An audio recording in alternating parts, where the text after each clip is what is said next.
I'm only a sophomore on the show. I didn't know coaches were eligible for this. Okay, they are just concluded in London. Vikings and Browns. Let me show you what happened. Early first quarter, Vikings have the ball, and it's Jordan Mason losing the football for them in the early going here. You see already that's Jordan Mason. Then it's Gabriel finding Harold Fannin Jr. for the touchdown. We're late in the skip all the way to late in the fourth quarter. As the Vikings are trying to make a move here, they're down 17-14, driving and then throwing into the corner of the end zone. Jordan Addison. That's Jordan Addison, who had been suspended or at least benched for the early part of the game. We'll have more on that in just a moment, and then that would lead to this Hail Mary last opportunity. Tyler Gabriel, who's up and down, mostly good, knocked down in the end zone. They see you, Dylan. But hold everything just one moment here. I said Tyler Gabriel. Of course, it's Dylan Gabriel, I should have said. But the Vikings had called a timeout there before the ball was snapped. And so it's Gabriel again, this time trying to throw a completion. But the clock runs out before they're able to get another play snapped. Carson Wentz and the Vikings come away with a hard-fought win. 21-17 is your final score there. A game with so many different storylines. Again, Addison begins the game on the bench, winds up catching the game-winning touchdown. What exactly happened there? Adam Schefter.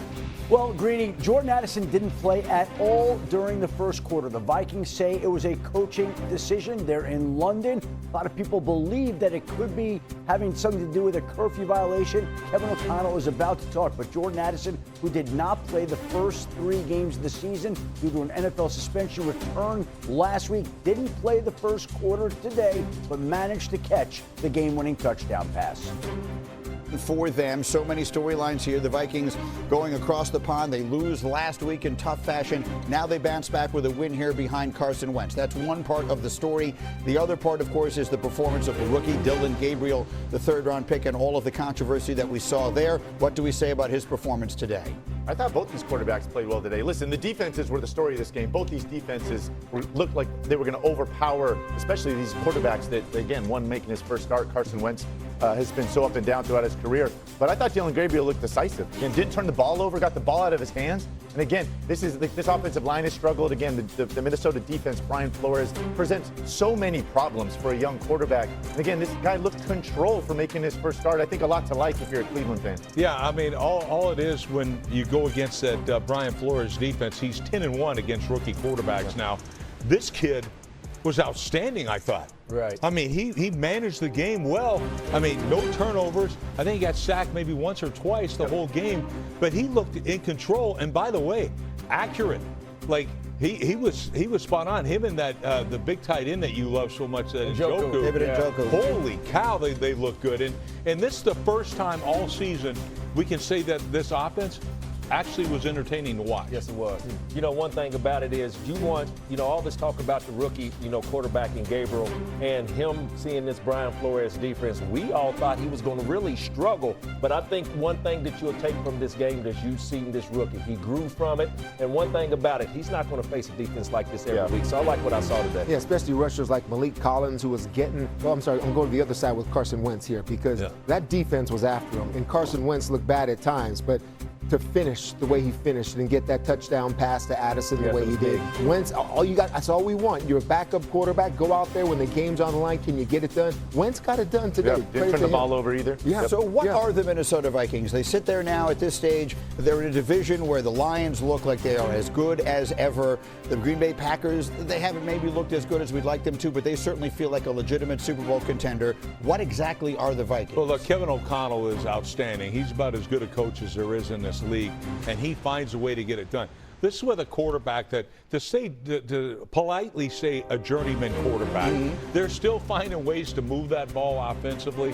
And I don't know. I just think their defense with Brian Flores, that style of defense is going to be good. So they're going to still have a shot. Look, remember last year they won, 13 games or 14 games? 14 games. In the regular season. So you certainly can't count this game one out. thing that really stood out to me watching this game at the beginning, you heard me talking the 3-hour show about the number 1 wide receiver. I like the way they moved Justin Jefferson early in this game. They had him at tight end, they had him in the slot, they had him at running back. So going forward, I like what the Vikings is doing with a backup quarterback. Listen, it's a good win win for Minnesota, but like what they are remains to be seen. Obviously, they have an elite defense, but when J.J. McCarthy gets back, right, like he's had 8 quarters, 7 of them haven't looked pretty good. We just talked at length about the guy playing quarterback in Seattle that was there last year, Sam Darnold. You got to think, like, you got to wonder what this team looks very different with him at the helm, you know, and they obviously let him walk. I don't know. Obviously, when J.J. comes back, what they are at that point still is an unknown. As much time as Carson Wentz can buy this kid to get healthy and the defense can help Carson Wentz, this is what it's all about. And you hung on today and you got to win, which is great. How healthy is JJ now? How good can JJ be? The defense has got to help. But that's where Minnesota is. I mean, this isn't one of the best teams in football or anything like that. This is one that is figuring themselves out, but they're still able to get wins, which is guys are still able to get wins with a ton of injuries on that offensive line as well. So I think when they get fully healthy, look, there's a reason they let Sam Darnold go. This organization has extreme confidence in J.J. McCarthy. So we'll see if it's warranted or not.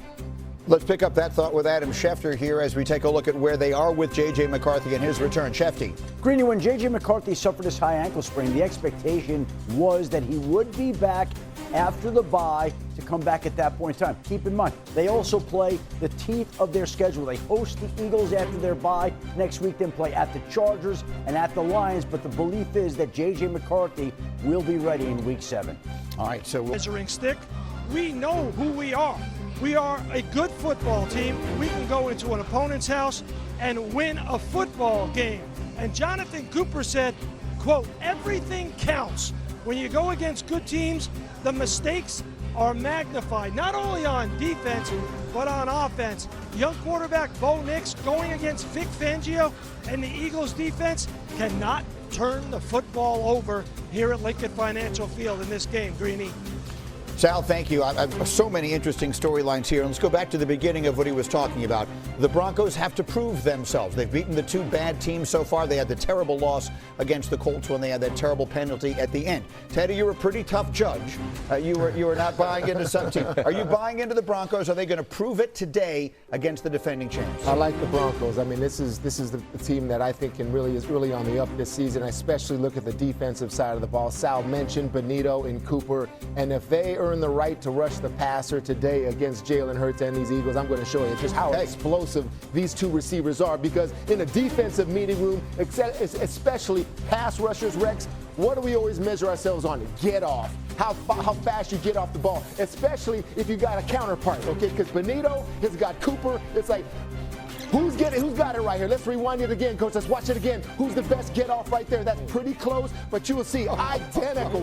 Bam! Just straight up off the ball, speed rush to get to the sack. Bonitto and Cooper, because right now they're talking to each other like, I got it. That's mine. No, I got half. No, that's mine. I got you. I got the get off. I'm telling you, this is the competition that you have between Bonitto and Cooper. Will meet you at the quarterback, and it reminds me back in the day. They had Ware, Moss. They had Miller. That's when they were getting off on my boy Brady right here. You see the get off here? Who's got it, Rex? I don't know. He may have it. You think Ware had it? Here we go. We're in the meeting room. Boom, I got you on the get off. I'm going to get you on the sack. Stop stealing my half a sack. That's what you worry about here. Bam. Broncos are used to having edge rushers like this. If you earn the right and you got these speed rushers, they can have a huge impact on the game today versus the Eagles. Man, you hit it on the head right there. Earn the right to rush the passer. Philly, old school, get back to running the football on this group right here. And, you know, it's great. You saw that picture you put up there. The thing that I think the defense is well schemed as well. They showed a 5-man front, and they got all one-on-ones, right? Yeah. Well, what happened at the end? They had 2 edge guys one-on-one, and they literally had 3 blockers on the nose tackle and the back. So that's coaching as well. It's not just players, but it's scheme as well, and it coordinates well.